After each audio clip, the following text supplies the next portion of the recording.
오늘도 우리에게 때를 따라 돕는 은혜를 주실 하나님을 소망하고 또 그 하나님을 붙잡으며 우리가 함께 이 말씀을 묵상하도록 하겠습니다. 어, 히브리서 안에 경고가 5개 있다라고 이야기 드렸어요. 그 5개 중에서 어, 점점 강도가 세집니다. 이게 말을 하다 보면 사람이 점점 세게 이야기를 하게 되는데 설교자가 이야기를 하다가 아차 싶은 거예요. 이게 본론을 이야기하기도 전에 사실은 이제 이 더 나은 그리스도에 대해서 이야기를 하면서 대제사장보다 더 나은 그리스도 이 비교를 하다가 나중에는 이제 '그렇다면 우리가 더 나은 교회로 어떤 공동체를 추구해야 될 것인가?'라고 인제 화두가 옮겨지게 되거든요. 그래서 사실 이 히브리서 설교자가 이야기하고 싶은 본론을 딱 이야기하자면 히브리서 10장 후반부부터 13 장까지의 이야기를 하고 싶은 거예요. 그러니까 이 사람이 꿈꾸는 교회, 이 사람이 바라는 교회가 어떤 교회냐? 날마다 전진하는 교회인데 히브리서 11 장을 보면은 믿음의 공동체에 대해서 이야기를 하고 또 12 장인가에 보면서는 예수 그리스도를 바라보면서 끝까지 경주를 해야 된다라고 하면서 이 인내하며 소망하는 소망의 공동체를 이야기합니다. 그리고 마지막은 이제 사랑으로 서로를 돕고 섬기고 이렇게 풍부하게 현실 가운데 예수 그리스도의 사랑을 적용하는 사랑의 공동체를 꿈꾸고 있어요. 그러니까 이 설교자가 꿈꾸는 하고 싶은 이야기는 하고 싶은 교회의 모습은 믿음과 소망과 사랑의 공동체를 꿈꾸고 있는 겁니다. 이 사람이 너무 세게 이야기를 하니까 아차 싶었던 거예요. 그래서 본인이 나중에 하고 싶었던 이야기를 잠깐 앞으로 끌고 옵니다. 그래서 "내가 너희에게 지금 뭐 너희가 지금 말을 안 들으면은 영적으로 미성숙하고 아직 ABC밖에 모르고 니네 그러다가 어떻게 살래? 지금 나이가 30살인데 아직도 지금 엄마 젖만 먹으면서 우쭈쭈 우쭈쭈 하고 있구나." 막 욕을 하다가 '아 이러면 안 되겠다.' 싶어서 "사실은 내가 너희한테 이런 이야기를 하는 게 뭐냐. 정말로 너희의 삶 가운데 쓸데없고 쓸모없고 이제 버려야 된다라고 생각을 했다면 내가 너희한테 말을 안 하지. 굳이 내가 너희한테 이런 이야기를 하는 건 소망이 있기 때문이야. 그리고 내가 너를 사랑하기 때문이야. 그리고 내가 너를 믿고 있기 때문이야. 그러니까 포기하지 않아 줬으면 좋겠다. 내가 너희를 정말 사랑하고 이렇게 울부짖고 있지 않니? 그러니까 이 울부짖음에 이 본의를 너희가 기억해 줬으면 좋겠다.'라고 이야기를 하는 맥락이라는 겁니다. 그러니까 개인적으로는 저는 이 말씀을 읽으면서 이 설교자가 이 성도들을 얼마나 사랑하는지를 다시 한번 느낄 수 있어요. 그러니까 한마디 한마디 할 때마다 이 말을 지금 설교를 하고 있는 게 아니잖아요. 혼자 보이지 않는 곳에서 구두로 말을 하면서 한 사람이 이렇게 받아 적고 있든지 아니면 그 사람이 지금 자기가 말로 하면서 자기가 했던 말을 받아 적고 있는지 이 둘 중에 하나거든요. 그런데도 불구하고 내 눈앞에 있는 이 성도들이 '이렇게 이야기를 하면 이렇게 반응하겠지.'라는 생각을 하면서 말씀을 준비하고 있다라는 거죠. 그렇기 때문에 그 설교자의 사랑의 마음을 우리가 기억을 하면서 이 날마다 날마다 이 말씀을 우리의 것으로 받는 것이 필요하다라는 것입니다. 6장 9 절부터 12 절까지는 격려를 하고 있고요. 그러니까 "나는 너를 믿는다. 너가 네가 둔해지거나 게으르지 아니할 것이라는 걸 믿는다."라는 이 확신을 이 격려를 이야기하고 있고 6장 13 절부터 20 절까지는 확신을 이야기하고 있습니다. 우리의 삶 가운데 우리가 열심히 해서 될 일이 아니라 이 모든 것을 예수 그리스도께서 인도해 주시고 이끌어 주실 것이다라는 그 확신을 가지고 있다라는 것을 믿고 있다라는 거죠. 이제 제가 몇 주 뒤에 이야기를 하게 될 것 같은데 요즘 인제 저희가 에녹에 대해서 묵상을 시작하지 않았습니까?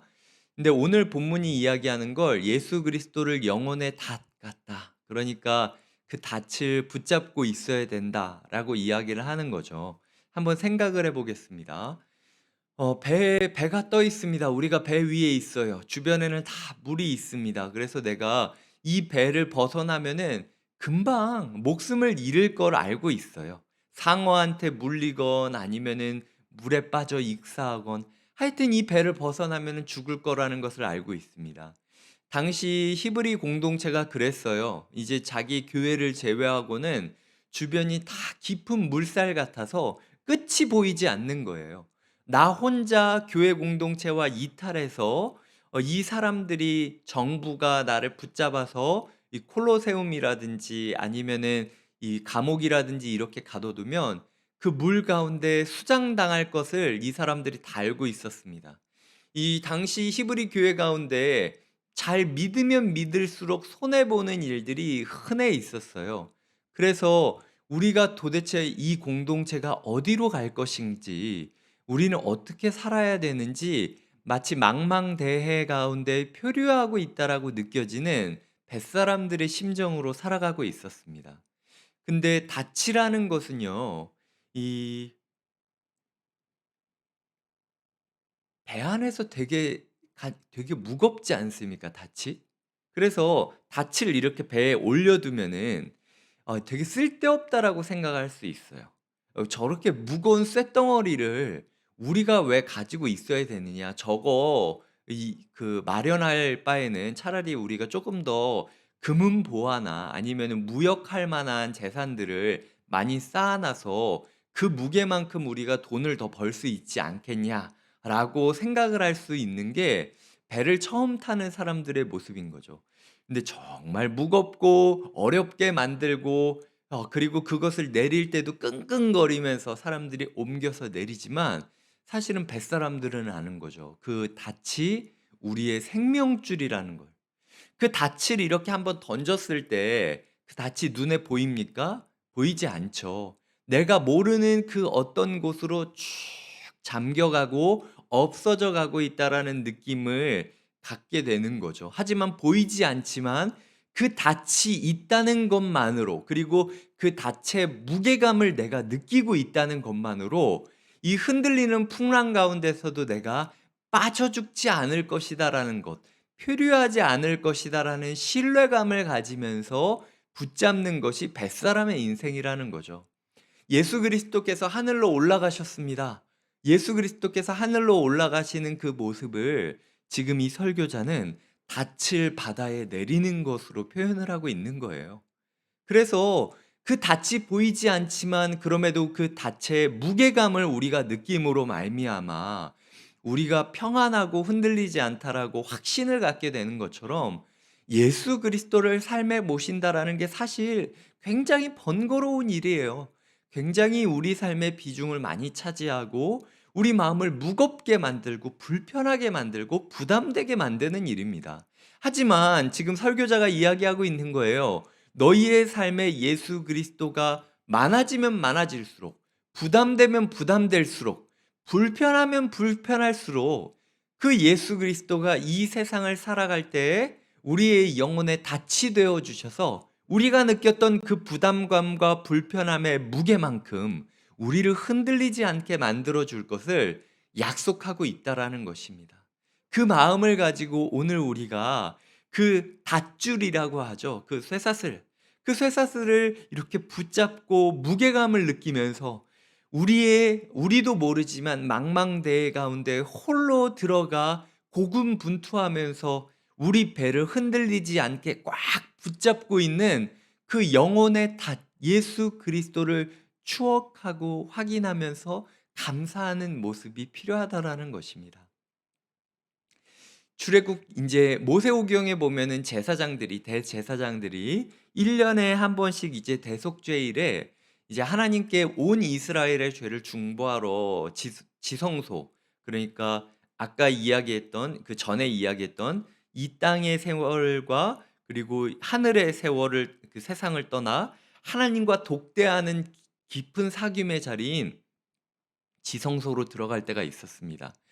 그 대제사장이 지성소로 들어가서 우리의 죄를 해결해 줘야만 우리가 1년 동안 살 수 있었어요. 그게 이스라엘 공동체의 규례였습니다. 법칙이었죠. 근데 그 대제사장이 들어갈 때 혹시라도 제사장이 죽을까 봐, 그 자신의 죄로 인하여 죽을까 봐 이 발에 실처럼 이렇게 딸랑딸랑거리는 그 종을 묶어 놓고 이게 끈을 이렇게 쭉 이었어요. 그래서 혹시라도 대제사장이 죽으면 사람들이 그 지성소에 들어가서 그 제사장을 끌고 올 수가 없잖아요.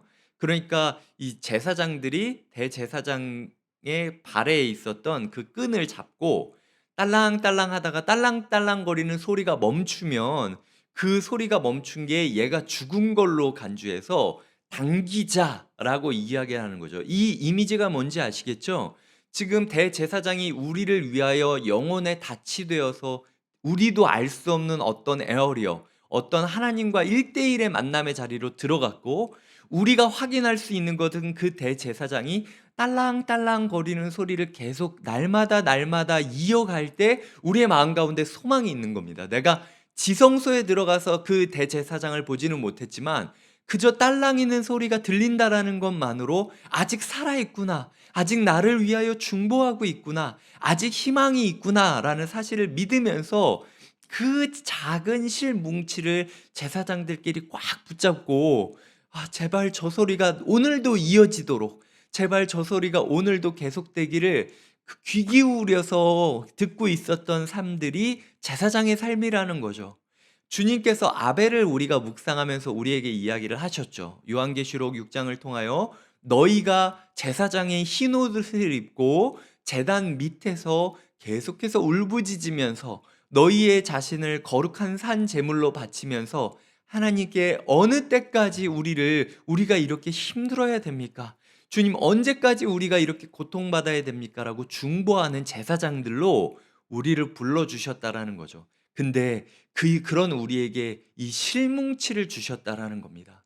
영혼의 다시신 예수 그리스도께서 하나님과 1대1 만날 수 있는 자리로 홀로 믿음의 싸움을 계속 하시면서 날마다 날마다 딸랑딸랑이는 소리를 이 새벽 가운데 딸랑딸랑이면서 너희는 아직도 너희의 삶이 해결됐을지 해결되지 않았을지 표류하는 너희의 이 풍랑만 바라보면서 두려워하고 있지. 그럼에도 불구하고 오늘도 여전히 소망의 말씀이 외쳐지고 있다. 오늘도 여전히 너희가 사랑을 이어가고 있었다. 비록 아직 끝이 나지 않았고 위태위태하지만 흔들거리는 그 과정에서도 촛불은 계속 이어지고 있다라는 것. 이 촛불을 밝혀서 보시면요, 그 촛불이 그대로 그냥 일자로 비추는 적이 없습니다. 제가 볼 때 항상 흔들거리면서 그의 불을 이어가고 있어요. 그렇듯 오늘 이야기하는 것도 너희가 다른 사람들을 얼마나 사랑했는지, 너희가 너희 자신을 바쳐서 얼마나 흔들거림 가운데서도 그 사랑의 항해, 그 사랑의 항해를 계속 이어가고 있는지를 내가 알고 있다. 그렇기 때문에 오늘도 내가 너희에게 이 딸랑거리는 말씀, 그리고 딸랑거리는 이 은혜를 내가 너희에게 선포하고 있는 것이다. 그러니까 너희의 삶이 풍랑 가운데 흔들릴 때 내가 때로는 어제처럼 경고하면서 저주라고 느껴질 정도로 너희에게 세게 이야기할 때가 있겠지. 하지만 이 소망의 닻을 너희가 놓아버리려고 한다면 내가 너희에게 너 그거 놓으면 죽어라고 이야기를 해서 어쨌든 붙잡아야 되지, 붙잡게 해야 되지 않겠니? 내가 지금 그 마음으로 너희에게 외치고 있는 거야. 그러니까 모든 일이 다 끝나면 내가 미안하다라고 얘기할게, 너희한테. 너 너무 세게 말해서 미안하다라고 얘기할 테니까 그때 지금은 일단 우리가 영혼의 닻을 어떻게든 붙잡고 있어야 된다. 너희가 이걸 놓치면 죽는 거야. 난 정말 너희가 이것만큼은 끝까지 붙잡고 있었으면 좋겠어. 그래서 제사장들이 1년에 한 번 대제사장의 딸랑이는 소리를 의지하여 정말로 조마조마하면서 그 모든 삶을 집중했던 것처럼 너희도 하루 온종일을 오직 예수 그리스도, 영혼에 닫히신 예수 그리스도를 느끼며 의식하면서 살아가길 바란다. 이게 이 설교자가 우리에게 주고 있는 오늘의 교훈이라는 것입니다. 주님이 오늘 우리 가운데 참 불편할지 몰라요. 그리고 예수 그리스도를 믿는다라는 것만으로 내가 이렇게 고생해야 될 이유가 있을까라고 느껴질 정도로 차라리 그냥 이 기도하는 시간에 잠이라도 더 잘 걸. 이 시간에 돈이라도 더 벌 걸. 내가 지금 무슨 부귀영화를 누리겠다라고 여기서 예수 이름을 붙잡고 있느냐. 그저 나는 평범하게 살고 싶을 뿐인데, 그저 나는 흔들리지 않고 싶었을 뿐인데 라고 이야기하시는 분이 있다면 기억하셔야 됩니다. 그 부담감의 크기만큼 주님께서 오늘 우리 하루를 지켜주고 계시는 거예요. 그저 그냥 영혼에 닫히신 예수 그리스도를 그 쇠사슬 하나, 실뭉치 하나를 붙잡고 하루의 평화를 얻으시고 하나님을 소망하시고 끝까지 인내하시는, 오늘 본문 보면 믿음과 소망과 사랑이 반복해서 등장하고 있거든요. 믿음의 공동체, 사랑의 공동체, 소망의 공동체가 되시기를 기억하시기를 부탁드립니다. 이제 곧 13장을 묵상할 날이 다가오고 있습니다. 그렇기 때문에 그때를 기억하시면서 끝까지 이 말씀을 사모하며 함께 기도하는 하루가 되시길 바랍니다. 함께 기도하시겠습니다. 오늘 우리가 기도할 때에 하나님 아버지, 예수를 믿는다는 게 참 어려워요. 그리고 맨날 혼나는 것 같아요. 정말로 이 경주를 제가 포기하고 싶어요. 하지만 주님께서 그런 우리에게 찾아오셔서 "너 포기하지 마. 나 너 싫어서 그런 거 아니야. 너랑 같이 살고 싶어서 그러는 거야. 네가 이 손을 놔 버리면 어떻게 하니?"라고 외치시는 하나님의 음성을, 성령님의 음성을 우리가 듣기를 원합니다.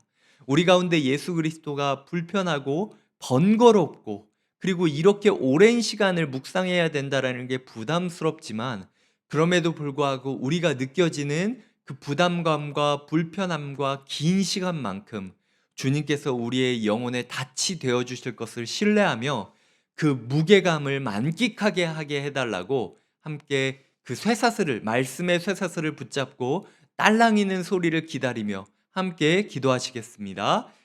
하나님 아버지, 감사드립니다. 오늘도 우리에게 말씀을 주시고 인도하여 주시니 감사드립니다.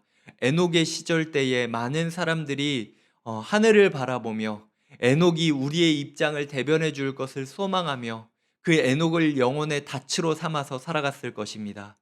대제사장이 1년에 한 번 대속죄일에 예배를 드릴 때에 제사장들이 그 대제사장의 발목에 메어져 있는 끈을 꽉 붙잡고 딸랑이는 소리를 계속 귀 기울여 가며 그 딸랑이는 소리에 우리의 영혼의 닻을 삼아 하루를 집중하며 살아갔던 것을 기억합니다.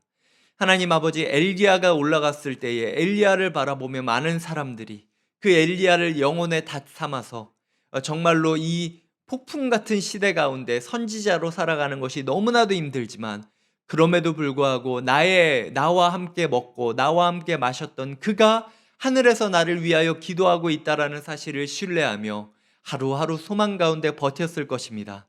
하나님, 우리 히브리서 이 말씀을 듣는 사람들이 하나님 말씀을 힘입어 소망을 얻었던 것처럼 우리 또한 말씀을 힘입어 소망을 얻기를 원합니다. 너희의 능력이 아니라 내가 나를 가지고 맹세하지 않았느냐? 내가 너를 복주고 복주기를 원한다라고 이야기하시는 하나님의 말씀에 힘입어 우리가 살아가게 하여 주시옵소서.